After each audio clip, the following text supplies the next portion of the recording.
ನಿಮಿಷ. ರಾತ್ರಿ ರಾಮಣ್ಣರ ಮನೆಗೆ ಹೋಗಿದ್ನ ನಾನ್ ನೋಡ್ದೆ.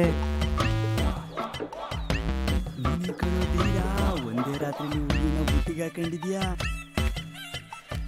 ಮನೆ ಪಕ್ಕದಲ್ಲೇ ಎತ್ಕೊಂಡು ಹುಡುಗಿನ ಪಟಾಯಿಸಿದ್ಯಾ?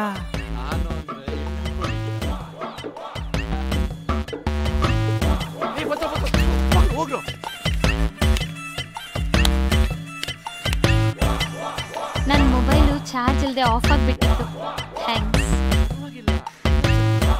ಮಾತಾಡಿದ್ದಾಯ್ತು, ಪರವಾಗಿಲ್ಲ. ಹಾ, ನೋಡಿದ್ರೆ ಗೊತ್ತಾಗುತ್ತೆ. ಮಿಸ್ ಮಾಡಬೇಡಿ, ಮುಂದಿನ ತಿಂಗಳು ನನ್ನ ಮದುವೆ ಇದೆ. ಅಣ್ಣ,